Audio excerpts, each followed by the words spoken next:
Good morning, and thank you for joining me on the Path to Liberty.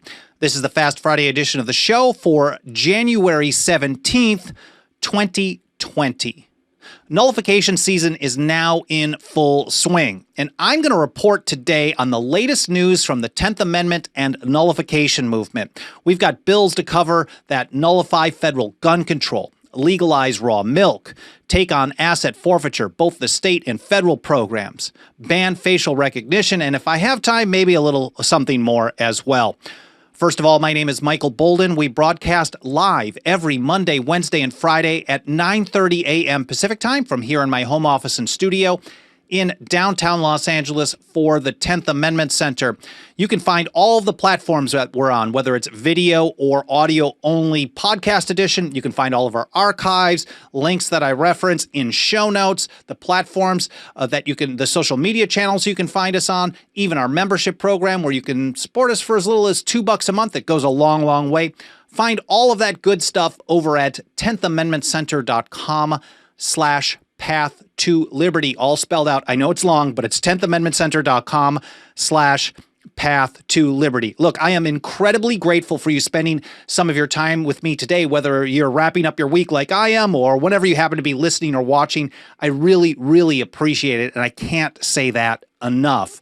But I'm not going to take up too much of your time since it's Fast Friday. Let's see if I can get this done in 15 minutes or less. I've got a lot to cover, so let's see what we can do. Now, first of all, I want to point out that I'm going to link all of the bills that I'm talking about in the show notes over at 10thamendmentcenter.com/Path to Liberty. If you support any or all of them, share the links as widely as you can, social channels, emails, whatever.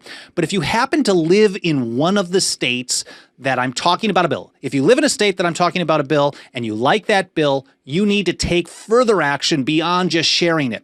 You should really call your state representative and state senator and ask them politely but firmly. Being a jerk does not work.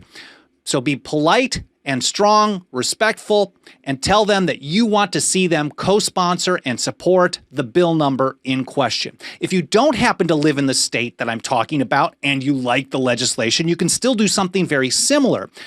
You're not going to ask them to co-sponsor a bill in another state, but what you can do, because legislators often like to play follow the leader, they don't want to stick their neck out and do something that someone else hasn't done, and they really find it a lot easier to copy.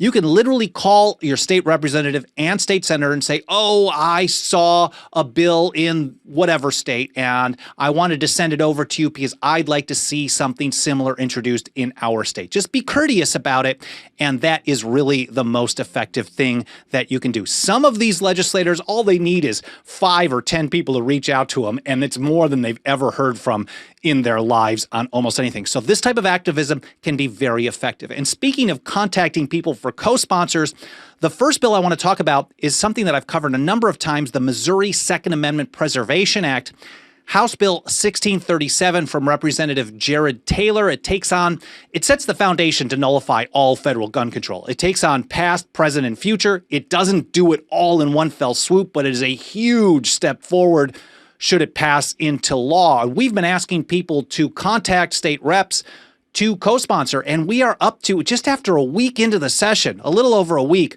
we are now up to 25 co-sponsors, more than 24. People like Dottie Bailey, Tony Lavasco, Mike Moon, Jim Neely, Brad Hudson, Holly Rader, Jim Hansen, a number of other people. If you don't, I'll put this in the show notes. Look at it. If you don't see your state representative or senator on there, make sure to, well, you're not going to see the senators. That's Senate Bill 588. But if you don't see your state representative as a co-sponsor on House Bill 1637, call them and ask them to co-sponsor and support. If you've already done it, do it again and again and again and again until you get them on board. It's really important to do this. It tells the Speaker of the House, who plays a lot of parliamentary tricks to block really good legislation in Missouri, it tells the Speaker which bills have a ton of grassroots support. So the more co-sponsors we get, the more likely this bill is going to get hearings and to the House floor fast enough to cross the finish line this year. Again, House Bill 1637.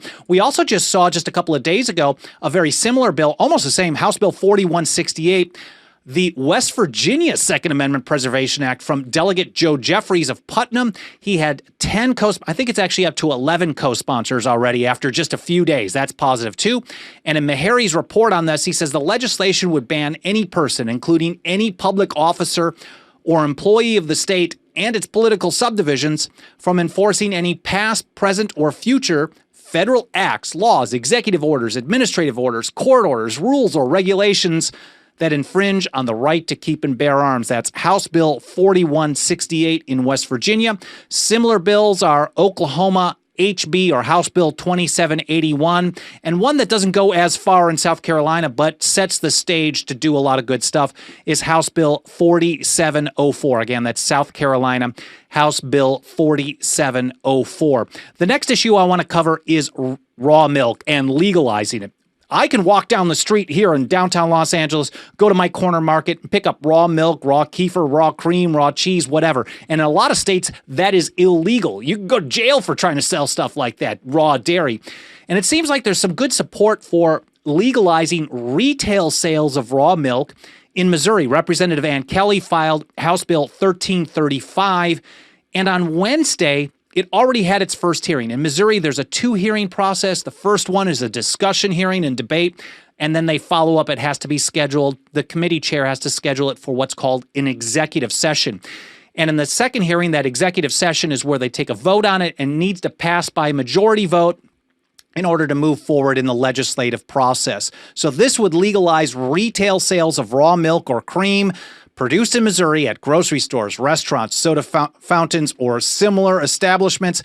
Interestingly enough, even though I don't agree that the federal government has power under the Commerce Clause to ban anything, the FDA isn't even trying to say, I mean, they are saying that. They do ban interstate sales of raw milk or transportation of it, but they also claim to go even further, which is just nuts. And Meharry puts it this way: not only do the feds ban the transportation of raw milk across state lines, they also claim the authority to ban it within the borders of a state. And here's what FDA said: it is within HHS's authority to institute an intrastate ban as well. The more states that legalize this before they actually try to implement it on a federal level, the less likely they'll ever be able to pull it off. So we want to see House Bill 1335 pass in Missouri.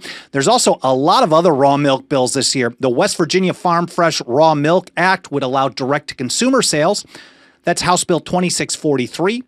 New York Assembly Bill 5867 would allow a herd share program, which is a small but important step forward. And then we also see New Jersey Assembly Bill 585 and Hawaii House Bill 536 take small steps towards legalizing raw milk despite this federal prohibition scheme. The next issue I want to cover is asset forfeiture, and a small step forward, but I wanted to cover this, in New Jersey was signed by Governor Phil Murphy, Senate Bill 1963.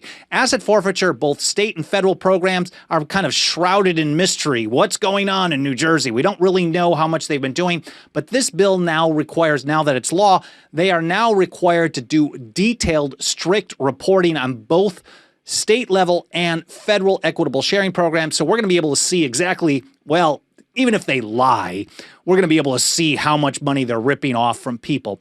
And that will hopefully allow us to build on the coalition that's already there. A number of organizations supported this to actually ban this practice outright. So a small but important step forward in New Jersey. Another bill in New Hampshire, a House Bill 1192, I reported on this in December, would opt the state out of the federal equitable sharing asset forfeiture program in at least 80% of situations, probably closer to 90% of the time. That is a huge step forward. That bill is up for a hearing. Its hearing is on February 5th, and I believe New Hampshire also has that same process where they do a hearing, then the committee votes, but all bills get a vote on the House floor. So even if the committee says it's inexpedient to legislate, that's their term, you could still get that bill passed. So House Bill 1192 in New Hampshire. Also in Missouri, there's House Bill 1776, would opt the state out from a vast majority of the federal asset forfeiture program. And then we have some bills that take on state-level asset forfeiture, ending civil asset forfeiture. That's House Bill 2563 in West Virginia, Senate Bill 1467 in Hawaii, and House Bill 2149 and 2032 in Arizona. We want to see all of those steps move forward. These bills move forward and pass. Make sure to make those calls and get some co-sponsors and support for that legislation in those states. The next issue I want to cover is facial recognition surveillance, and we can report that as of last week, there are now 7 local governments that have an outright prohibition on facial recognition technology. The latest is Cambridge. The city council passed last week, Monday, a ban on the technology within the city. And from Harry's report, Cambridge Mayor McGovern, along with councilors Craig Kelly and Sumbul Siddiqui, I apologize if I pronounced that incorrectly, proposed the ban last summer in a resolution. The amendment prohibits any city department from intentionally accessing or using face recognition technology, and also bars the use of any information obtained from such technology. So they can't even get it from Washington, D.C., which would definitely want to pass it along to them. But it passed 9-0. So it's the 4th city in Massachusetts to ban facial recognition outright, along with Northampton, Brookline, and Somerville. Springfield is also considering one, and there are bills moving through the state legislature to put a statewide ban or moratorium on it. Here in California, San Francisco, Oakland, and Berkeley have banned facial recognition surveillance and technology. Alameda is close. They need to do another step. And on January 1st, Assembly Bill 1215 on a state level did a 3-year moratorium, total ban, but for just 3 years, on facial recognition and other biometric technology in police body cams. Now, you might think, okay, well, let's see how that plays out. But as a result of this, and I did an episode on it last month in December, as a result of the California bill, San Diego, which has the largest facial recognition surveillance program in the country, has scrapped it completely as of January 1st. So it is done, at least temporarily, in San Diego. So we've got a lot of work to do, but some positive things happening. We also know that the New York Assembly is considering a bill to ban facial recognition in schools, and another one on police body cameras. Let me see what that bill is in New York. Senate Bill 6776 would ban facial recognition on police body cameras. And I think I got a couple more minutes. The last thing I want to cover is the Defend the Guard Act, which I've talked about many times. It prohibits the deployment of states' guard troops in active duty combat without a declaration of war as required by the Constitution. The latest legislation comes from a coalition of Democrats and Republicans led by the most conservative House member in Michigan, Representative Stephen Johnson. That's House Bill 5320, HB 5320. And then Delegate Pat McGeehan, who has been leading this effort around the country, he filed House Bill 2732 in West Virginia. Oklahoma from Senator Dom is Senate Bill 1101, and Representative Stuart Jones, House Bill 4728 in South Carolina. Again, make sure to make those calls to your state representatives and senators to get them to co-sponsor and support this legislation or introduce in your own state, whatever one of these bills. I hope you learned something. I hope you're fired up to take action, to share links, to let people know about this, to make some phone calls, send some emails and the like. If you've got ideas, suggestions, questions, whatever, feel free to email me over at team@10thamendmentcenter.com. If you enjoyed the show, and I hope you learned something, make sure to smash that like button. And if you love what we're doing, you can pitch in as little as $2 a month with our membership program, and we make it go a long way when a ton of people pitch in. That's 10thamendmentcenter.com/members. Again, 10thamendmentcenter.com/members. Again, thank you so much for joining me today. I couldn't be more grateful for your support and interest in what we're doing. I really appreciate it. And I hope you have a great weekend, and I'll see you next time here on the Path to Liberty.